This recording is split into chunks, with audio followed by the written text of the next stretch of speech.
bagaimana hukumnya orang melakukan sholat di deretan shaf sholat jamaah, tetapi ternyata dia tidak jamaah. Ya tentunya tidak apa-apa. Ya cuma dia tidak mendapatkan pahalanya jamaah begitu. Jadi hal semacam ini itu mungkin saja terjadi. Ya. Ketika imam ruko, dia juga ikut ruko. Ketika imamnya sujud, dia ikut sujud. Jadi ya kayak orang jamaah itu.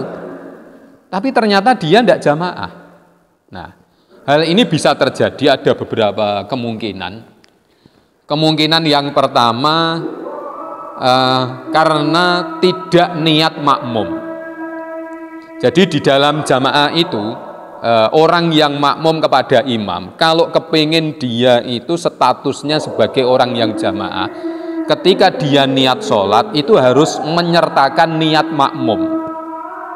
Makanya ketika takbiratul ihram, Allahu Akbar, itu dalam hatinya harus mengkerentekkan. Misalnya sholat maghrib, saya sholat maghrib makmum fardu karena Allah. Jadi kata makmum itu harus dikerentekkan. Kalau misalnya orang ini tidak mengkerentekkan kata makmum ketika niat, ya sholatnya menjadi munfarid, sholatnya menjadi sendirian. Dia tidak dihukumi sebagai orang yang sholat jamaah, walaupun dia gerakannya selalu mengikuti imam. Imam ruko ikut ruko, imam sujud ikut sujud. Tapi gara-gara niatnya tidak menyebut dirinya sebagai makmum, maka dia statusnya sholatnya sholat sendirian. Jadi ini penting agar kita ini sholat kita ini benar-benar berstatus sholat jamaah, maka si makmum itu harus menyatakan dirinya sebagai makmum, makmuman lillahi ta'ala.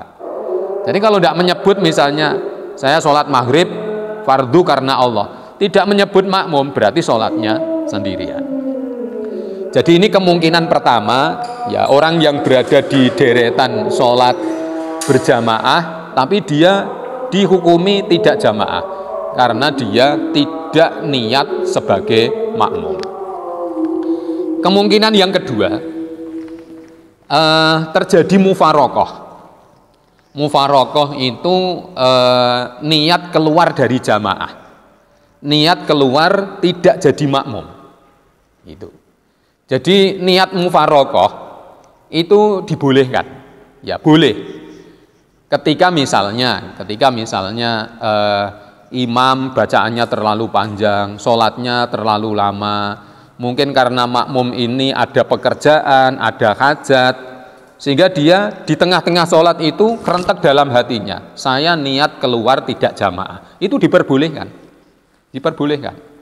Tapi dia masih dalam deretan sholat itu. Ya biasanya kalau dia mufarokoh pisah dari imam gara-gara imamnya itu terlalu lama, dia langsung gerakannya secara sendirian, tidak mengikuti gerakan imam, dan bisa jadi si makmum ini nanti selesainya lebih dahuluan karena dia statusnya mufarokoh gitu. Ada yang mufarokoh itu malah hukumnya wajib, jadi harus memisahkan diri dari imam. Nah, itu apabila imam melakukan hal-hal yang membatalkan sholat. Misalnya, imamnya bacaan surat Al-Fatihahnya salah. Makmum harus mufarokoh, harus niat keluar dari jamaah itu. Ya. Atau mungkin imamnya pakaiannya ada najisnya. Makmum tahu kalau di bajunya itu ada najisnya, kan batal.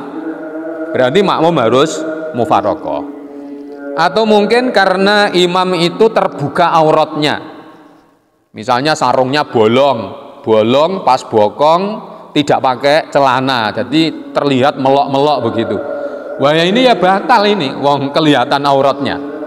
Makanya makmumnya harus mufarokoh, gitu, menyatakan keluar dari jamaah. Ya cukup dikerentekkan dalam hati saja, saya niat berpisah dengan imam. Cuma dia masih tetap di dalam barisan jamaah itu. Dan gerakannya pun juga mengikuti gerakan imam. Kalau imamnya ruko, ikut ruko. Kalau imamnya sujud, ikut sujud. Jadi ini untuk menjaga kekompakan. Biar tetap kompak. Karena imam sudah benar-benar nyata-nyata imamnya ini batal. Makanya makmum wajib, mufarokohnya wajib. Kalau makmum tidak mufarokoh, ya sholatnya ikut batal nanti jadinya. Nah, jadi ini contoh orang yang tetap berada di deretan barisan soft jamaah, tapi dia tidak jamaah. Karena kasusnya bisa jadi seperti ini, imamnya itu melakukan hal-hal yang membatalkan sholat. Saya kira demikian, semoga bermanfaat. Terima kasih.